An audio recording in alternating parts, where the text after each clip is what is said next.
அஸ்ஸலாமு அலைக்கும் வரமத்துல்லாஹி தஆலா பரகாத்துஹு. அல்ஹம்துலில்லாஹி ரப்பில் ஆலமீன். அஸ்ஸலாத்து வஸ்ஸலாமு அலா ரசூலிஹில் அமீன் வ அலா ஆலிஹி வ அஸ்ஹாபிஹி அஜ்மாயின் இலா யௌமித்தீன். அம்மா பஅத். அன்பிற்கினிய ஹாஜிகளே, சகோதர சகோதரிகளே, ஹஜ்ஜு நம் வாழ்வில் ஏற்படுத்த வேண்டிய மாற்றங்கள், ஹஜ்ஜினுடைய அந்த சடங்குகள், கிரியைகள், செயல்பாடுகள், வழிமுறைகள் ஏற்படுத்த வேண்டிய மாற்றங்களை தொடர்ந்து பார்க்கின்றோம். இஹ்ராமில் தொடங்கி தல்பியா, மக்கா, தவாஃபு, சஃபா மருவா, மினாவில் தங்குவது, அரஃபாவில் தங்குவது, முஸ்தலிஃபாவில் தங்குவது, ஷைத்தானுக்கு மினாவில் ஜம்முராத்தில் கல்லெறிவது என ஒவ்வொன்றாக தொடர்ந்து பார்க்கின்றோம். இறுதியாக மிக முக்கியமானது குர்பானி கொடுத்தல். ஹஜ்ஜினுடைய அந்த 10வது நாள், துல்ஹஜ் 10வது நாள் மினாவில் இந்த குர்பானி கொடுக்கப்படும். ஜமராத்தில் அக்கபாவில் கல்லெறிந்து விட்டு குர்பானி கொடுத்து விட்டு முடியை மலித்து விட்டு இஹ்ராமை களைய வேண்டும். அன்பானவர்களே, இந்த குர்பானி ஏன் கொடுக்கப்படுகிறது என்பது அனைவருக்கும் தெரிந்தது. இது இப்ராஹிம் அலைஹிஸ்ஸலாம் தன்னுடைய மகன் இஸ்மாயில் அலைஹிஸ்ஸலாம் அவர்களை அறுத்து பலிவிடுவதற்காக முடிவெடுத்து அந்த நிறைவேற்றுகின்ற அந்த நேரத்தில் இறைவன் அதை ஏற்றுக்கொள்கின்றான்.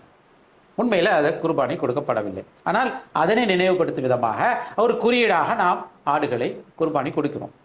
இங்கே நமக்கான படிப்பினை என்னவென்றால், இங்கே 2 நாயகர்கள் இருக்கிறார்கள். ஒன்று இப்ராஹிம் அலைஹிஸ்ஸலாம், இன்னொன்று இஸ்மாயில் அலைஹிஸ்ஸலாம். 2 பேருடைய நிலையையும் நாம் இங்கே கொண்டு வர வேண்டும். இந்த 2 பேர்ட்டு படிப்பினை இருக்கு. இப்ராஹிம் அலைஹிஸ்ஸலாம் அவர்கள் இறைவனுடைய கட்டளை கீழ்ப்படிந்தது, இது முதல் படிப்பினை. இஸ்மாயில் அலைஹிஸ்ஸலாம் அவர்களும் அதே மாதிரி இறைவனுடைய கட்டளை கீழ்ப்படுகின்றார்கள். தந்தையினுடைய கட்டளை கீழ்ப்படிந்தார்கள் என்று சொல்ல முடியாது, இறைவனுடைய கட்டளைக்கு கீழ்ப்படுகின்றார்கள். நான் பொறுமையாளர்களில் ஒருவனாக இருப்பேன் என்று சொல்கின்றார்கள். இந்த வார்த்தையெல்லாம் திருக்குறான்ல நாம படிக்கிறோம். ஆக அன்பான சகோதர சகோதரிகளே, ஹாஜிகளே, இந்த 2 பேருமே செய்த ஒரே ஒரு விஷயம் என்ன? கீழ்ப்படிதல். இப்போ இறை கட்டளைக்கு கீழ்ப்படிதல். உண்மையிலே அங்க குர்பானி அறுக்கல இஸ்மாயில் அலைஹிஸ்ஸலாத்தை, ஆனால் கீழ்ப்படிந்தது என்பது, இதாத் என்பது நிறைவேறி விட்டது. இறைவன் அதை மட்டும்தான் பார்க்கின்றான், செயலை அல்ல. அதனால்தான் குர்பானி பிராணிகளுடைய இரத்தமும் சதையுமோ உங்களை இறைவனிடம் சென்று சேர்வதில்லை, உங்களுடைய இறை உணர்வு தான் சேர்கிறது என்று அல்லாஹ் ரப்பல் ஆலமீன் குர்ஆன்ல சொல்கிறான். ஆக இங்கே எது பார்க்கப்படுகிறதுன்னா நம்முடைய எண்ணம். இப்பொழுது ஹஜ்ஜின் போது நாம் குர்பானி கொடுக்கின்ற இதாக இருந்தாலும் சரி, ஈதுல் அல்ஹா அதே நாள் உலகம் ஓரா மக்கள் குர்பானி கொடுப்பதாக இருந்தாலும் சரி, நாம் தெரிந்து கொள்ள வேண்டியது, புரிந்து கொள்ள வேண்டியது என்னவென்றால், இது ஒரு குறியீடு. இந்த கத்திக்கு கீழே ஆடு அல்ல, நானே இருந்தாலும் நான் அதற்கு தயார் என்பதற்காக சொல்லப்படுகிறது. ஏனென்றால் இறைவன் இந்த உயிரையும் உடமையும் ஒரு சோதனையாக நமக்கு வழங்கியிருக்கின்றான்.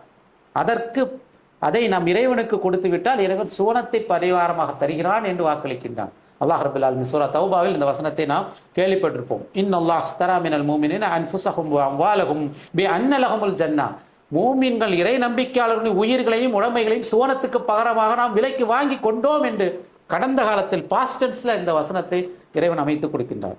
கொஞ்சம் யோசிச்சு பாருங்க, உடைமையும் உயிரும் இறைவனுக்கு சொந்தமானது, நம்மள்கிட்ட இருக்கு, அதை நாம கொடுக்கணும். ஆக இது தியாகத்தினுடைய ஒரு உச்சகட்டம், தியாகத்தினுடைய உச்சகட்டம். அந்த தியாகத்தினுடைய பயிற்சி தான் குர்பானியில் இருக்கிறது. அன்பான சகோதரர்களே, ஹஜ்ஜின் போது இந்த தியாகம் என்பது வெறுமனே உயிர் கொடுப்பதல்ல, நம்மளுடைய எண்ணங்கள் தியாகம் செய்ய வேண்டும். நம்மளுடைய பெருமைகள், ஆசைகள், நம்மளிடம் இருக்கின்ற அனைத்து விதமான தவறான எண்ணங்களையும் தியாகம் செய்ய வேண்டும். ஹஜ்ஜில் இது எல்லாத்தையும் செஞ்சுட்டு திரும்பி வர வேண்டும். அதேதான் குர்பானி என்ற பெயரில் நாம் ஒவ்வொரு ஆண்டும் ஈதுல் அல்ஹா, ஹஜ்ஜு பெருநாள் என்று கொடுக்கின்ற குர்பானிகளுக்கும் இதுதான் அடிப்படையான பின்புலம், இதுதான் உண்மையான தத்துவமானது. அன்பானவர்களே, மினாவில நிற்கின்ற நாம் இப்போது இஸ்மாயிலாக, ஒரு இப்ராஹிமாக நினைத்துக் கொள்ளுங்கள். இப்போ நம் முன்னாடி இருக்கின்ற விஷயம் என்ன? நாம் எவ்வாறு இதனை நிறைவேற்றப் போகின்றோம், எந்த வகையில் தியாகம் செய்ய போகின்றோம்? அன்பான சகோதரர்களே, ஹஜ்ஜிலிருந்து திரும்பி வருகின்ற நாம் தியாகம் செய்கின்ற விஷயங்கள் நிறைய இருக்கிறது. தொடர்ந்து தியாகம் செய்கின்ற விஷயங்கள் நிறைய இருக்கிறது. இறைவனுடைய கட்டளைக்கு கீழ்ப்படிவதற்கு பல விஷயங்களை தியாகம் செய்ய வேண்டியது இருக்கு. ஏற்கனவே நாம் சொன்ன போல் அந்த விஷயங்களை தியாகம் செய்கின்ற முடிவை நாம் எடுத்துக்கொள்ள வேண்டும். ஹஜ் என்பது இறுதியாக 3 விஷய அடிப்படை, இஸ்லாத்தின் அடிப்படைக்கான பயிற்சி திட்டம். 1 ஏகத்துவம், 2 தூதுத்துவம், ரிசாலத் என்று சொல்லப்படுகின்ற மார்க்கத்தை எடுத்து வைக்கின்ற பணி, 3வது மறுமை சிந்தனை ஏற்படுத்துகின்ற பணி. இதற்குடைய கூலி சுவனம். அன்று பிறந்த பாலகன் போல் ஹாஜிகள் திரும்பி வருவார்கள் என்று சொன்னதனுடைய அடிப்படை தான். இந்த 3 விஷயத்தையும் நாம் உள்வாங்கிக் கொள்ள வேண்டும். ஹஜ்ஜை முழுமையாக நிறைவேற்றுகின்ற பாக்கியத்தை வல்ல இறைவன் உங்கள் அனைவருக்கும் நமக்கும் தந்தருவானாக.